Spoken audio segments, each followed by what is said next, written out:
Functional Communication Training at the Ellison Preschool by Ellen Brooks, Irina Carranza, Sean Cry, Tisa Hickman, and Anna Washabaugh. Ellison Preschool currently educates 200 students ages 3 to 5 years old. 50 students are in a regular education classroom and 150 are in a special education classroom. About 25 of these students are non-vocal. 5 of them use PECs and the other 20 do not have a communication system. Currently, 2 behavior issues exist during playtime in all 20 classrooms.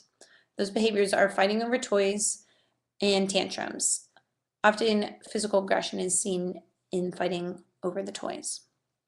These behaviors are typically exhibited during playtime in the classroom when a student grabs a toy from another student rather than asking to play.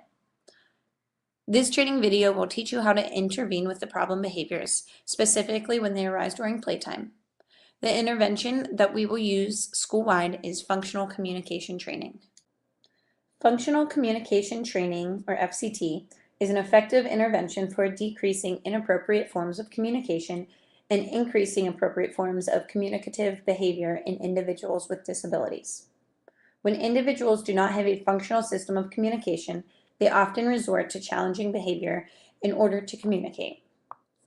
FCT involves conducting a functional assessment to determine the function of the challenging behavior and selecting a functionally equivalent communicative replacement behavior. Once the individual knows that using the replacement behavior results in the desired reaction or reinforcer, the challenging behavior becomes unnecessary and should be eliminated. The first empirical study of FCT was done by Carr and Duran in 1985. Since then, hundreds of studies have systematically replicated their findings. Research by Carr and Duran found that challenging behavior can be reduced by teaching children communicative phrases that effectively alter the stimulus condition that control the problems. In other words, the replacement behavior must be functionally equivalent to the problem behavior in order to reduce the problem behavior. Functional communication training has been used effectively with children, adolescents, and adults in a variety of settings. There are 7 steps to FCT. Step 1 is to identify the interfering behavior. In our case at the Ellison School, it's tantrum and physical aggression. Step 2, conduct a functional behavior assessment to determine the function of the behavior. Often the function of the behavior appears to be access to tangible. Step 3, collect baseline data before FCT is implemented. So see how frequently the interfering behaviors occur prior to the intervention. Step 4, implement the FCT intervention. The child will say "my turn" when he or she wants a toy from another child. For the children who are non-vocal, they will be prompted to press the "my turn" button on their AAC device when he or she wants a toy from a child. Step 5, do not reinforce the interfering behavior. The assistant teacher must not reinforce any instance of tantrum or physical aggression. Step 6, provide reinforcement for the replacement behavior. So when the child says "my turn," quickly and consistently praise the child and positively reinforce the behavior by allowing the child to have a turn with the toy. Step 7, collect ongoing data during and after the FCT. To determine if the intervention is successful, data collection during and after the intervention will be compared to the baseline data. A successful intervention should result in the elimination or decrease of the interfering behaviors. We're now going to demonstrate functional communication training with a vocal child.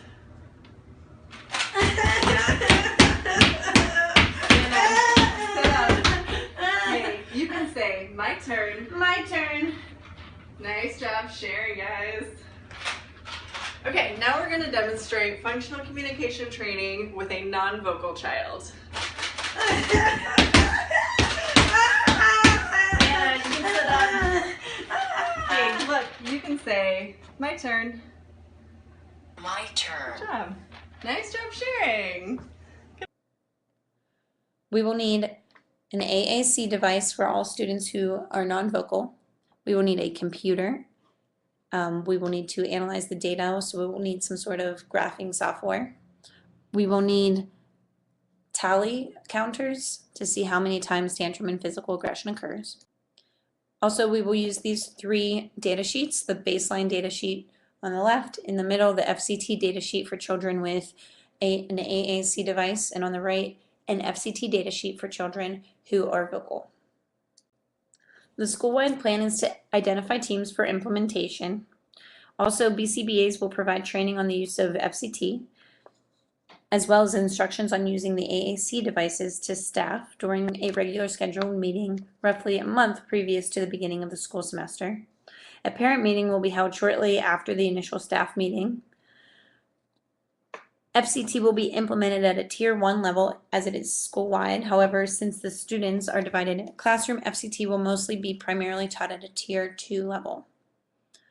No additional funding should be required, although 40 mechanical tally counters will be needed to be purchased. Teachers and teaching assistants will be the primary implementers of FCT. Once the intervention begins to be implemented, staff will meet once a month and have a refresher on using FCT. The results of the data that are collected in the previous month will also be analyzed and discussed in order to determine if the modifications to the intervention are needed. Remember, we are teaching communication that serves the same function as the behavior. So do not reinforce the interfering behavior.